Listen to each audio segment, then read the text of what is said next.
Hello there, Sean Polstone with Keller Williams Realty in Tucson, Arizona.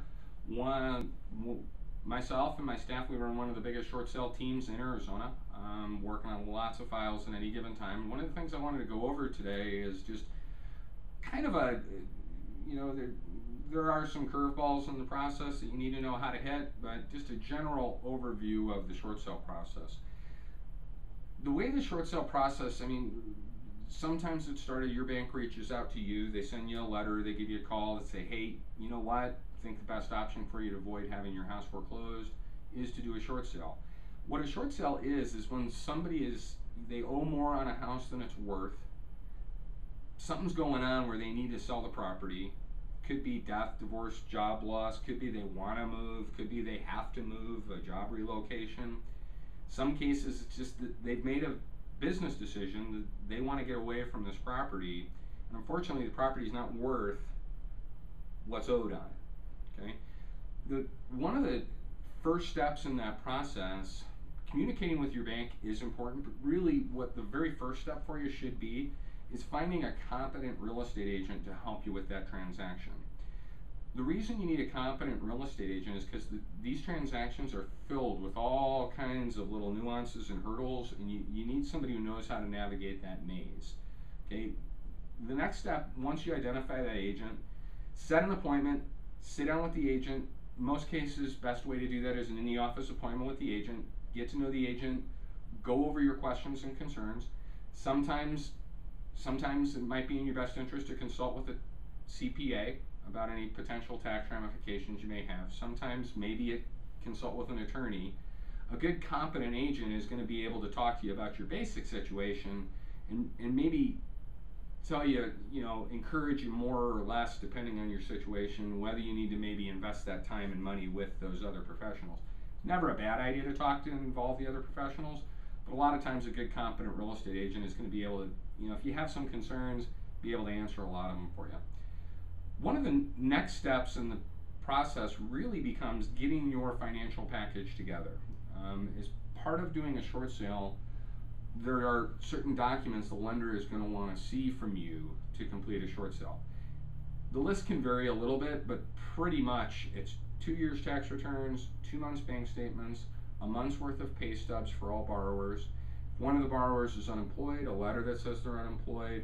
If they're on Social Security, any kind of government benefits, a letter about the government benefits. If they're self-employed, they're going to want to see a quarterly profit and loss statement. And then we have a form that we've created for a financial analysis of the situation, basically income versus expenses, that they're going to want to see, and then a hardship letter that just briefly describes what's going on in your situation. The hardship letter, one of the things about the hardship letter in most cases, I run into a lot of folks who just get like writer's block, like a writer would have when they're trying to write a novel. Really, the lenders, what they're really looking for is just to the point about what's going on in your life, what's making it so you're making this decision to get away from this house. That entire package, and here's also where it comes back to having a competent real estate agent. Depending on who your lender is, the time to submit that package to them sooner rather than later. Some of your lenders do what are called proactive short sales, where they'll begin the whole short sale process. Other lenders, they're not so proactive. They're going to say, you know what, hey Sean, great, good, they want to do a short sale, come back and talk to us when you have an offer on the property. So in most cases, the best next step after having your financial package put together is go ahead and put the house on the market and start trying to sell the property. In most cases, there's a limited window of time to get these deals done, so the sooner we have a buyer for the property, in most cases, the better it is. That offer, all that financial information goes into the lender. Depending on who your lender is, the processing time from the time they receive all this information, and hopefully your agent's done a good job putting this all together in a nice package, easy to understand package. We have a software program that we use to do that for us, but hopefully your agents put it together, got them everything they need. Then it's going to take them, depending on the bank, depending on the type of loan, it's going to take anywhere from a month to possibly 3 months to process that information. And it can really vary by lender. It can really vary by loan type, and we'd turn this video into a 20-minute video if I got into all the different lenders. we know we work with almost all the lenders, so when you meet with us, we're going to be able to give you a pretty good expectation of what that lender's time frame is. After that month to 3 months of processing time, and then the bank comes back and goes, we got a deal, let's go ahead and do this.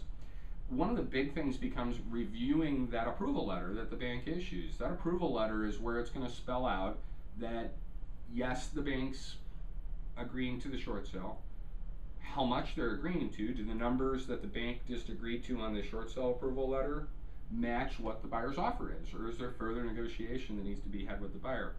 Good, competent real estate agent is actually going to get the title company involved at this point, to have the title company look at those numbers too and see, have the title company, because they're the ones who count the money. I mean, face it, that's their job in the transaction.